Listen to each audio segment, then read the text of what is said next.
Toppers की copies को discuss कर रहे थे प्रीवियस ईयर्स के। तो उसमें 6th रैंक जो सृष्टि दावास मैम की थी उनकी कॉपी को डिस्कस कर रहे थे। आज उसका 4th क्वेश्चन डिस्कस करना है हमें। देखिए, यूपीएससी का जो मेंस है वो काफ़ी अहम पार्ट या रोल प्ले करता है यूपीएससी को क्लियर करने में। तो इसके लिए ज़रूरी है कि आंसर राइटिंग बहुत अच्छी हो। तो इसी के लिए हम थोड़ा सा जो है हिंदी मीडियम के बच्चों को या और भी बच्चों को काफ़ी दिक्कत आती है आंसर किस तरह से लिखें समझने में।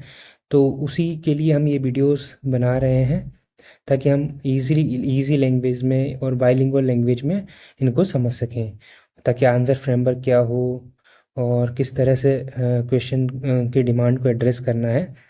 तो आप चैनल पर नए हैं तो आप जो हमसे जुड़ने के लिए इसको सब्सक्राइब कर दीजिएगा। तो चलिए स्टार्ट करते हैं 4th क्वेश्चन। तो ये GS 3 का फूड सिक्योरिटी से रिलेटेड क्वेश्चन है, जिसमें जो सब्सिडी से रिलेटेड, जो फूड सब्सिडी रिजीम है उससे रिलेटेड, तो वो किस तरह से हमारे यहाँ फूड सब्सिडी वर्क करती है। तो पढ़िए, चलिए पढ़ते हैं क्वेश्चन को। क्या है? Despite significant pressure from developed countries, यानी कि जो विकसित राष्ट्र हैं, अमेरिका हो गया या और भी यूके हो गया, तो इस तरह के जो डेवलप्ड कंट्रीज़ हैं वो प्रेशर क्रिएट करते हैं to alter its food security regime है। There is merit in India trying to remain retain its policy support, यानी कि जो हम सपोर्ट देते हैं ना इस पॉलिसी, फूड से सब्सिडी पॉलिसी के थ्रू, तो हमारे पास में कुछ ऐसी चीज़ें हैं मतलब कि जिनसे हम बता सकते हैं कि नहीं हमें इसकी ज़रूरत है for the poor in the country. Discuss यानी कि चर्चा कीजिए। तो हमें इसमें यही लिखना है कि हम ये जो प्रेशर है वो किस तरह का है और क्या हमारे पास में मेरिट है, कदम उठा सकते हैं जो जिससे हम इसको बनाए रखें। तो देखते हैं।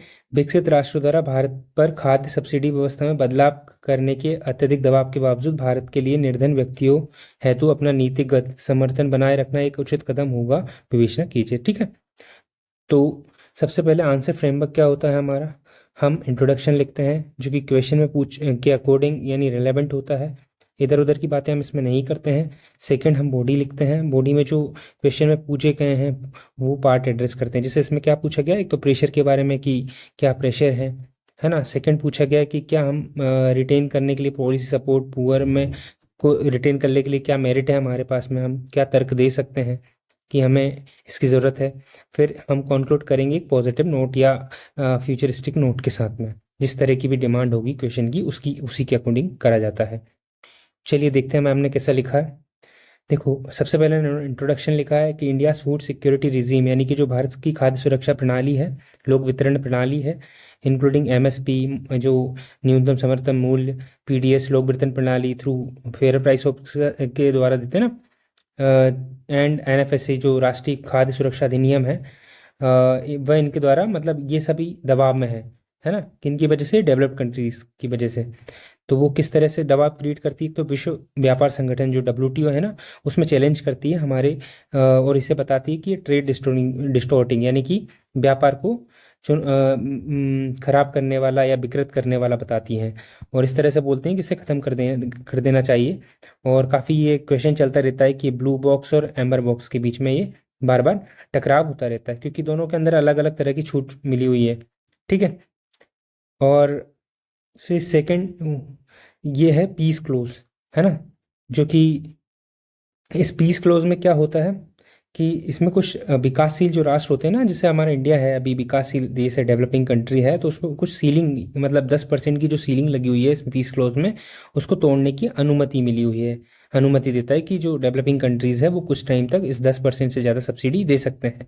तो इंडिया टैक्स बेनिफिट्स जो इससे पीस क्लोज से लेती है, फ़ायदा उठाती है ना, भारत फ़ायदा उठाता है, जिसकी आलोचना ये लोग करते हैं। तीसरा है ये USA जो है वो भी काफ़ी आलोचना करता है इंडिया के फूड सब्सिडी रिजीम की, और बोलता है कि ट्रेड डिस्टोर्टिंग है टाइम एंड अगेन, यानी कि बार बार चुनौती देता है उसको, इंडिया फूड सब्सिडी जो रिजीम है उसको। एग्जाम्पल जो ऊर्जा सब्सिडी है, खाद्य सब्सिडी है, उर्वरक सब्सिडी है, इन सभी को वो USA चुनौती देता है।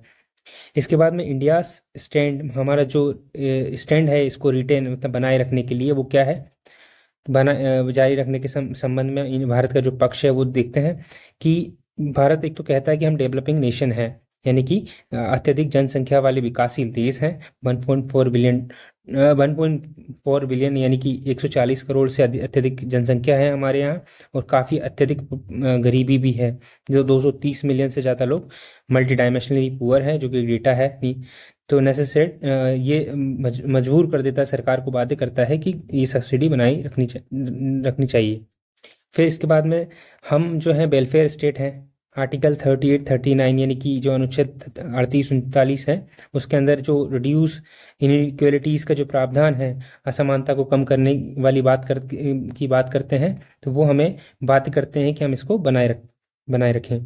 फिर तीसरा जो पक्ष इस पक्ष में तर्क देता है भारत, वो है the subsidies mean are not trade distorting, यानी कि ये ट्रेड को यानी कि व्यापार को विकृत नहीं करती हैं, है ना, और नियम उचित है। ठीक है।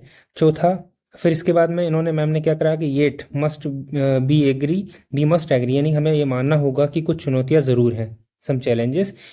पहला, हमारे यहाँ ह्यूज फिजिकल डेफिसिट है, बर्डन है ना, राजकोषीय भार काफ़ी ज़्यादा है, 17 लाख करोड़ से ज़्यादा एमएसपी पे चले जाते हैं, और 2 लाख करोड़ मैंने 1.7 लाख करोड़ है ना, ये 1.7 लाख करोड़ जो है इस पे चले जाते हैं। इसके बाद में 2 लाख करोड़ से अधिक फूड सब्सिडी में चले जाते हैं। फिर इसके बाद में एक्सक्लूजन एंड इंक्लूजन एरर्स काफ़ी ज़्यादा है, लीकेजेस एंड करप्शन है, जो एक डेटा हमने पहले भी देखा था कि 49% से अधिक जो है पीडीएस में करप्शन होता है, सीएजी की एक रिपोर्ट है, तो ये उन्होंने लिखा है। इसके बाद में फिर उन्होंने एक फ्यूचरिस्टिक नोट के साथ में कॉन्क्लूड करा है, हैंस अतः क्या होगा कि इन चुनौतियों को दूर करने के लिए need to overcome these challenges, हमें जो है आपूर्ति श्रृंखला को डिजिटाइज करना होगा, digitising supply chains, use of technology जैसे कि ब्लॉकचेन, इनका यूज़ करना होगा, इफेक्टिव टारगेटिंग ऑफ अंत्योदय और सर्वोदय, यानी कि और जो अंत्योदय का प्रभावी लक्ष्यीकरण करना होगा ताकि सर्वोदय हो सके। तो ये उन्होंने कंक्लूड करा है।